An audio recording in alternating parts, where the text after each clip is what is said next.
Just quickly, Chelsea are interested in re-signing Crystal Palace and England defender Mark Gurhey. I read that they offered something like £55 million and Palace just laughed. Didn't we have this last season with Newcastle? Yeah, just give the 80. They want 80 million. Just give them the 80. It was 65, no, what, 80? 70? No, 80. 72? No, we told you twice, 80. Yeah. 74?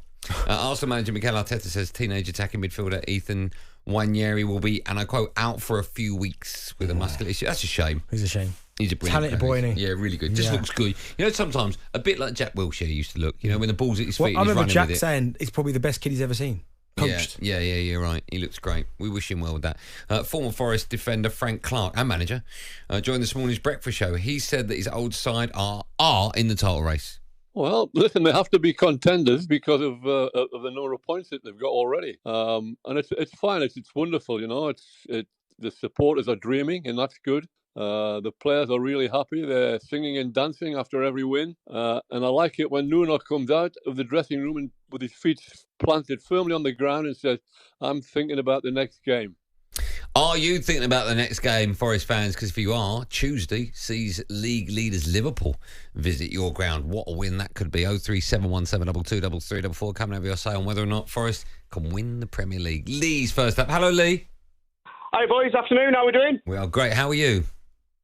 Well, yeah, fantastic. Still haven't come down at Molineux last night. Wow. So, great times. Can you, before we talk about whether or not you can actually win the league, can you put your finger on maybe one or two major differences between the way you're playing now and before Nuno got there? Yeah, I mean, one of the things what don't get spoken about is Matt Sells, the keeper. I mean, with everything Nuno's doing, and look, he has taken us to a new level, but I think we've never had a keeper who you can build a team on. I mean, that would Cloughy in his ethos, you know, the strikers win your matches, keepers win your titles. We've never had that absolute rock propping up the back four. So I think since Sells came in, and look, Cooper, he got sacked, he got the bullet in December. Sells came in the January, and we've sort of had an upturn from there. And everybody's a lot more positive with the keeper at the back. Can you win it, Lee? Absolutely. I think I do take exception to Darren saying we're not in a title race unless you're a point clear at the top. Because I mean, the race is there's more than one team there. Everyone's chasing for that finish line, and actually we're going for it. We've won 6 in a row, 4 games without a goal conceded. We are in this race. We're absolutely there, and we can do it. Okay. So I don't think they can do it. I mean, I still put Liverpool and Arsenal above them to win it. Yeah, I think most people would. But they're in the race, right? Yeah, you can't deny that. They're there on merit because of how good they've been. Jack's up next. Hello, Jack. Hi, guys. How we doing? You all right? I'm great. How are you? Yeah, well, cloud nine, aren't we, really? Yeah. I was just about to ask the last caller, but I'll ask you instead. Who's the most important player that you need to stay fit if you're going to push all the way? It's got to be Gibbs-White, hasn't it, really? Yeah. He's exceptional, isn't he? He makes the team tick from the back to the front. You know, you've seen it with the goal yesterday. The ball comes out from, obviously, defending. Gibbs-White takes the ball on, drives up the pitch. Alanga, back to Gibbs-White. Bosh, it's a goal, 7 minutes in. Yeah, unreal. Do you know what I thought was quite important? One year getting that goal. He needed it. I mean, it was a simple finish. He looked like he was emotional after he scored it.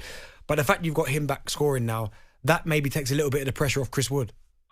It was a huge goal for him. I was at the Newcastle game, and I seen him walk up to the penalty when we played him in the penalty shootout, and he just wasn't himself. He just wasn't confident, and I actually turned around to my partner and said, "He's going to miss this, you know." And he stuck it over the bar, and obviously to see the fall from grace of what he was, because he scored something like 8 goals in 11 games. Yeah, he was on fire a couple of years ago. He was.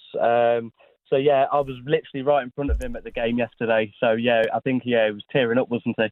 Yeah. You're going to win the league?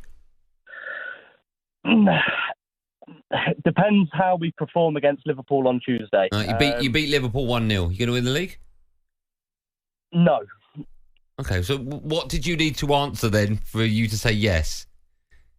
If we beat Liverpool next week, I think we can be optimistic. I think if we lose, because I think Arne Slot's got, Nottingham Forest players up in his bedroom that he stares at every night. Not literally. You mean pictures of them? Wow, weird. Yeah. Yeah, okay. I think being his only team that he lost against, I think he's going to want to do us over, and I think he's going to want to do us over properly. Okay. So this question, would you swap Bruno Fernandes for Gibbs-White? No. What are you talking about?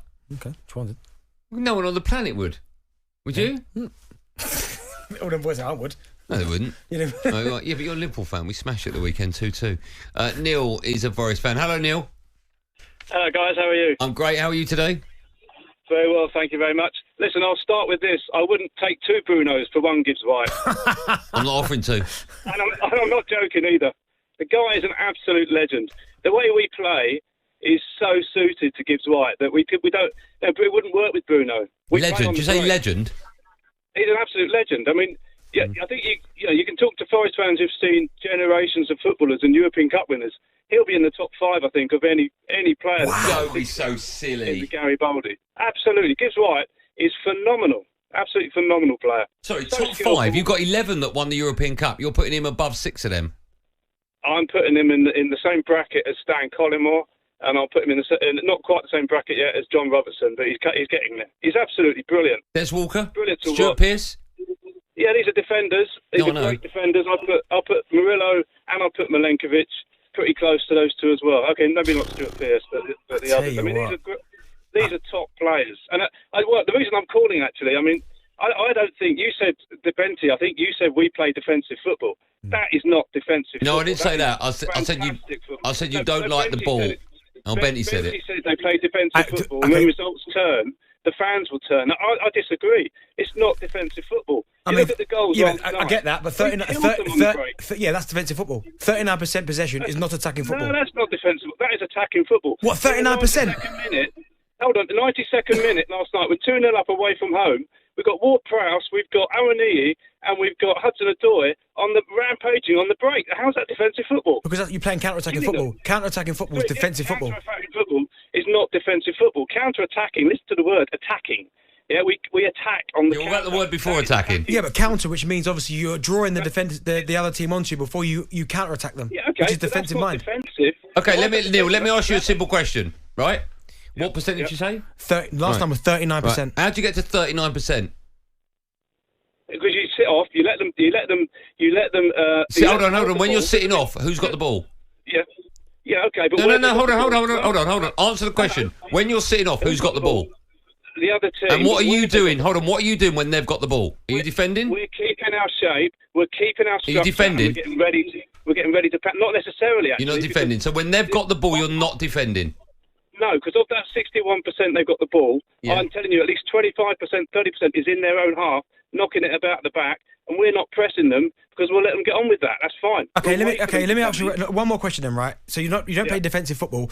If you're not obviously you're not attack minded, you say you're an attacking team. Your expected goals, where do you think you are in the table? I would say, I don't know. Shots to goals, I would say we're right up there. Expected goals, you're 15th. We don't need to take 20 shots to score. No, but the expected goals, you're 15th. Is the quality of the chance, which means you're not creating the chances. In the top 12, you've scored the least amount of goals. Okay, well that's great, but that doesn't mean we're defensive. It doesn't mean you're attacking. That means we've got a strong defence and we've got a very good structure. But that is, I mean, I love watching that last night. That we killed them on the break, absolutely killed them. Yep. Gibbs-White's carried the ball 50 yards for the first goal.